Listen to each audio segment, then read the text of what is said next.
Голы в концовках матча. Такова тенденция этого чемпионата мира. Такой футбол на Якутия-24. Я Андрей Погорелов, и мы говорим только о футболе. А помогут мне сегодня разобраться в этой теме мои гости Алексей Адамов и Петр Соколов. Здравствуйте.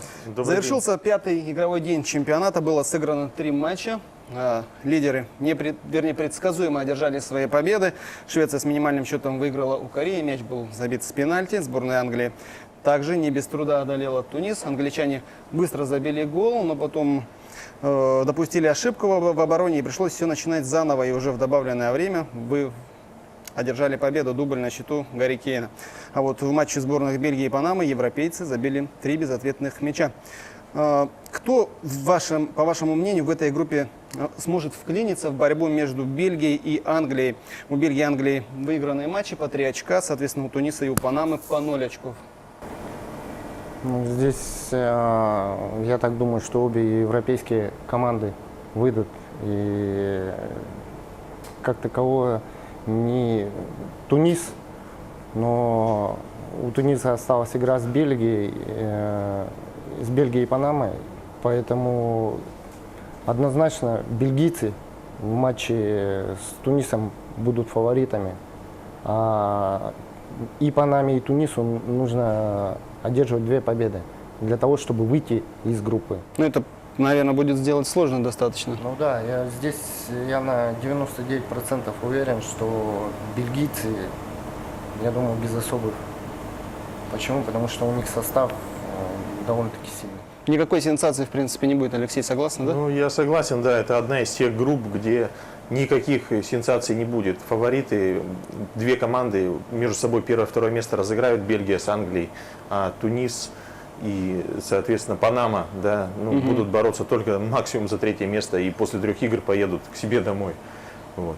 Ну, То же самое, как группа, где Португалия с Испанией, Марокко, Иран, там тоже 2 явных фаворита, и так и здесь. Без шансов, да?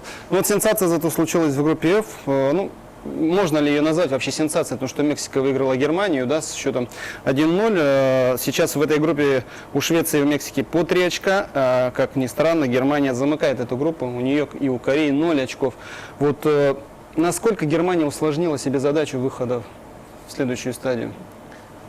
Да, Германия что, усложнила задачу, естественно, да, по этим поражениям, да, но это поражение заслуженное. Те же мексиканцы показывают такой искренний футбол, такой, ну, на них смотришь, да, душа радуется. Там знакомые, там друзья, там с Москвы звонили и говорят, там все в этих сомбреро, там ходят, там, да, веселятся, поют, там, и до игры, когда еще даже не было результат, ну, естественно, известен, да, и после игры, то есть праздник, для них это праздник.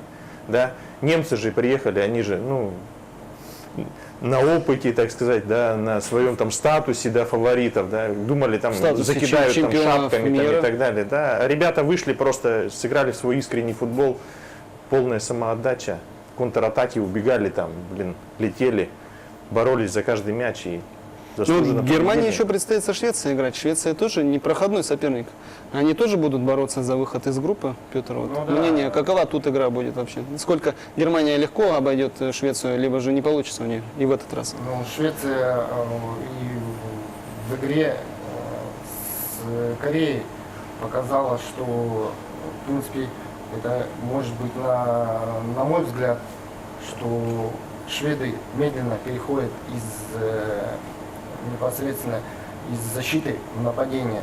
Поэтому практически таких сильных шансов у Швеции, я бы не сказал, что она сильно доминировала. Да, в плане владения мячом, но в то же самое время у тех же самых корейцев было несколько моментов, и вот именно переход от защиты в нападение, он у них проходил, не хватало, возможно, каких-то точных передач в концовке. Ну, возможно, отсутствие Златана Ибрагимовича тоже сказывается, да? Все-таки Маркус Берг, наверное, хоть и способен забивать голы, да, тоже в большом количестве, но это все-таки не Златан Ибрагимович, да, который мог из центра поля, если ему пасы не дают, оттуда взять мяч и сам в одиночку там полкоманды обыграть, да?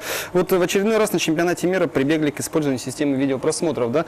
В частности, в матче Швеции и Кореи, вот мяч был забит с пенальти как раз после видеопросмотра. Насколько вообще вся эта система видеопросмотров, она успешно зарекомендовала себя, вот по вашему мнению, на нынешнем чемпионате? Ведь это новшество для чемпионата мира. Новшество, да, хоть маленько там динамика игры теряется, как вот в том же матче Швеция с Кореей, когда произошел эпизод, судья показал вроде как все было чисто сыграно, корейцы побежали в атаку, там, не знаю, прошло там несколько, там, 10-15 секунд, и потом только ему там, видать, на ухо что-то сказали, да, подсказали. Он остановил игру, посмотрел, назначил, но тем не менее справедливость восторжествовала, и в принципе те же корейцы, ну что спорить, ну если реально там человек сыграл в ногу, да, и как бы было чистое пенальти, просто судья не заметил, хотя находился там буквально там в 5-10 метрах от эпизода, то есть исключая человеческий фактор, становится более справедливо, ну я лично сторонник этого.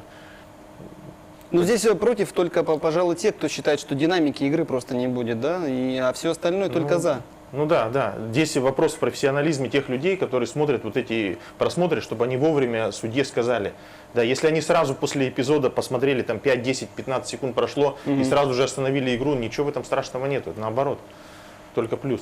Вот Петр в прошлой нашей передаче, в своей беседе, в своих словах сказал, что практически все фавориты играют неубедительные матчи первые. Вот по вашему мнению, Алексей, с чем это связано? Волнительно. Только, пожалуй, одна Бельгия обыграла 3-0 вот, убедительно, а все остальные счет либо 1-0, либо 2-1. И только вот испанцы, Португалия 3-3 разошлись, но здесь фавориты с фаворитами играли. Это все очень просто, потому что фавориты, они рассчитывают свои силы на дальнюю дистанцию, на длинную. Они на пик формы, да, выходят там к матчам плей-офф, там, к 1/8, к 1/4. Групповой этап для них, для тех же немцев. Вот они сейчас спокойно вторую, третью игру выиграют, выйдут из группы со второго места, с первого, неважно. Да, и уже на пик формы выйдут к матчам плей-офф. Они специально подготовку так строят, фавориты. Да. Наша сборная, да, к примеру, там, те же, условно говоря, бельгийцы, пик формы строят на первой игре. Но сегодня на чемпионате завершится первый круг.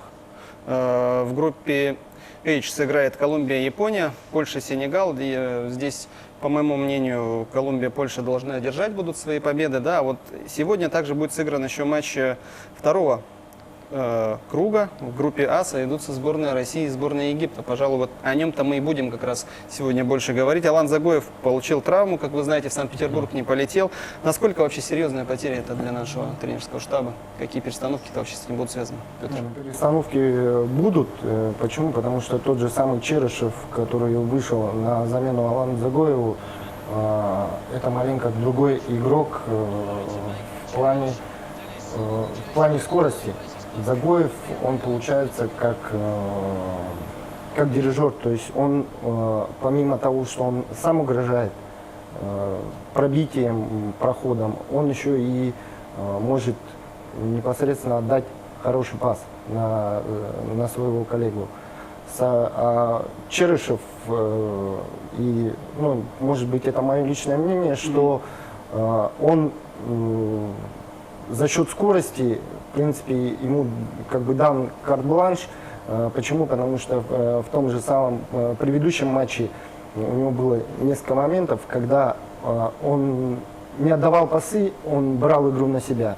Здесь, вот, как мы с вами в прошлый раз обсуждали, что все, возможно, будет зависеть от того, что кто из игроков будет больше брать игру на себя. Те же самые аргентинцы при попадании в штрафную, они глазами искали только Месси. То есть фактически вся игра вот шла опять через Месси. Ну, если Загоев не выйдет, это уже понятно, то Мохаммед Салах уже приступил к общим тренировкам.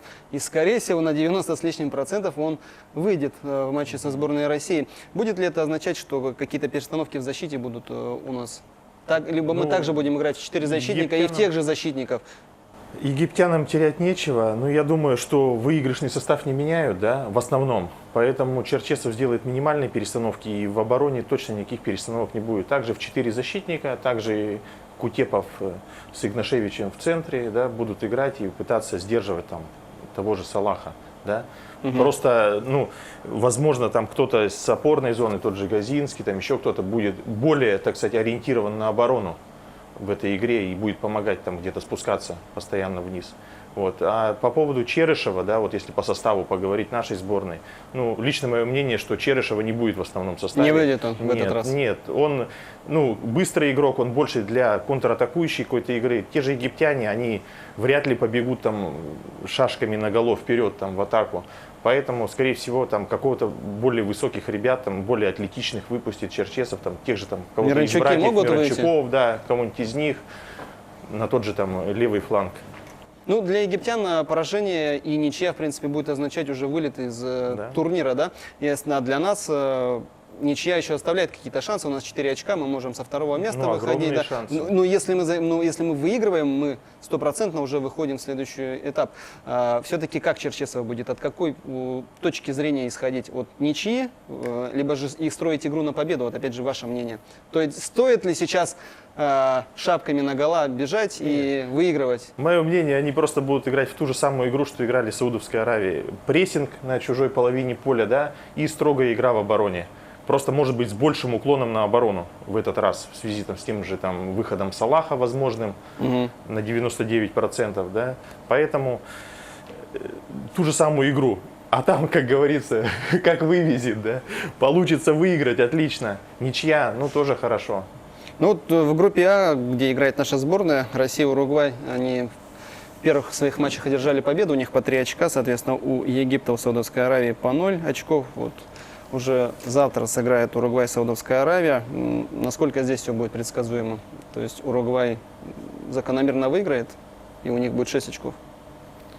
Ну, я думаю, что да, здесь просто класс игроков гораздо выше. А вот по поводу игры Россия-Египет, то есть это, в принципе, на мой взгляд, обе команды, которые играют в большинстве своем от обороны. Соответственно, здесь вот, неизвестно, какую стратегию выберет непосредственно Станислав Черчесов, так как, я говорю, и Египет, и Россия, они склонны играть от обороны. То есть здесь две команды, играющие от обороны, и все больше будет зависеть от центра поля. Как будут играть полузащитники, выход с защиты, в нападение. Но в общем фоне, я думаю, что центр поля будет очень насыщен. Ну, букмекеры меньше всего ставят на победу в матче, именно если брать Египет-Россию, меньше всего ставят на Египет, потому что вне Египта фараоны последние 10 матчей практически не выигрывали, там, может быть, в ничью играли. На втором месте букмекеры отдают ничейному результату, и первое место отдают победе России, да? Счет, как они утверждают, будет в матче забито не больше 3 голов. Россия либо сыграет в ничью, либо выиграет со счетом 2-1. Ведь на нашей стороне еще и болельщики Санкт-Петербурга будут. Вот ваши прогнозы на матч. Какой счет будет Россия-Египет? Мой прогноз 1-1, да, ничейный результат. Причем наши первые забьют. И на последних минутах пропустят. Да. От радости сядут в оборону, да, и все-таки пропустятся. Ну, вообще интереснее было бы посмотреть, наверное, со зрительской точки зрения, если я тоже думаю, что обе команды забьют. Здесь тоже либо 2-1 в одну сторону, либо 2-1 в другую сторону. Но я думаю, что обе команды забьют. Но интереснее бы было посмотреть непосредственно на дух наших игроков, если бы мы пропустили первые, соответственно, как изменилась стратегия, тактика командной игры. Поэтому, возможно, здесь, я думаю, что не будет так много моментов, но опять это мое мнение, что, возможно, вначале в нападении выйдет Дзюба. Ну, время покажет. Сегодня в 3 часа ночи будем все вместе болеть за сборную России, а завтра уже встретимся здесь и обсудим все эти моменты.